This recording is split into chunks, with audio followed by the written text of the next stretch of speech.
আমি রিতার খুঁটিনাটি চ্যানেলটিতে সবাইকে স্বাগত। আশা করি তোমরা ভালো আছো, সুস্থ আছো।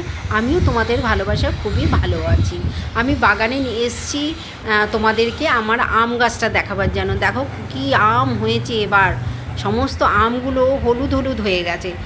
আর এই দিকেও একটা আম গাছ রয়েছে, কলা গাছ আছে, আম গাছ আছে, সেই নিচেও অনেক টমেটো গাছও হয়েছিল।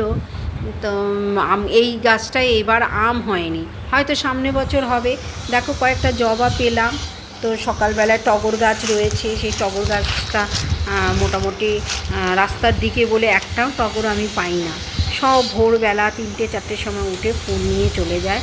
2-4টে ফুল দয়া করে আমার জন্য রেখে গেছে। এসে একটু চা করে খেলাম। জানো তো, চা না খেলে কোনো কাজে সকালবেলায় এনার্জি পাওয়া যায় না। আজকে প্রচুর কাজ রয়েছে আমার। কিছু সেলাই অনেক দিন ধরে আটকে আছে, সেগুলো করব।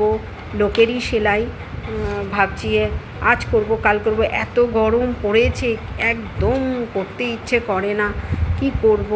তাই এবার আজকে ভাবছি 2টো ফ্যান, একটা স্ট্যান্ড ফ্যান আর একটা ফ্যান চালিয়ে সেলাই করব। সেলাই না, ফ্যান চালিয়ে হয় না, সুতো জড়িয়ে যায় ফ্যানের হাওয়ায়, খুব মুশকিল হয়। দেখো কত বাসন আমার, দেখেছো? এই বাসনগুলো সমস্ত মেজে ধুয়ে তুলতে হবে। একদিকে রান্না করব, আরেকদিকে বাসন ধুয়ে তুলব। তো আজকে ভাবছি খুব তাড়াতাড়ি আমাকে রান্না শেষ করে, কালকে রোববার তো কিছুই হয় না, সব বাড়িতে থাকে, কোনো কাজই হয় না। ফ্রিজ খুলে দেখি একটা পেঁপে পড়ে আছে আর 2টো টমেটো পড়ে আছে। ঠিক আছে, রোদের মধ্যে কেউ বাজারে যেতে চায় না, ঠিক আছে ওই রান্না করব আজকে। তাহলে তাড়াতাড়ি রান্নাও হয়ে যাবে আর আমার পড়ে থাকা কাজগুলোও হয়ে যাবে। তো পেঁপে আলুর তরকারি বসিয়ে দিলাম, আর একটাতে কিছু মাছ, 2 পিস 3 পিস মাছ ছিল, সেগুলো ভাজা বসিয়ে দিয়েছি।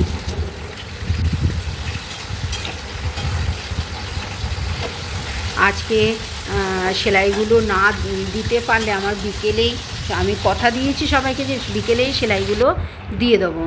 তাই তাড়াতাড়ি করে রান্না করলাম, করে একটু পুজো দিয়েই খেয়েই বসে পড়বো সেলাইতে। কারণ প্রচুর সেলাই জমে আছে। কিছু শার্টের বোতাম লাগানো আছে, হেম আছে, আর কিছু নাইটির একটু লেন্থটা কেটে সেলাই করে দিতে হবে। এইসবগুলো আজকে করতেই হবে, না হলে খুব মুশকিল হয়ে যাবে। আর দেখো কি রান্না করেছি, ভাত আর টমেটো দিয়ে ডাল আর পেঁপে আলুর তরকারি আর 2 পিস মাছ ভাজা। তোমাদের কেমন লাগলো কমেন্টে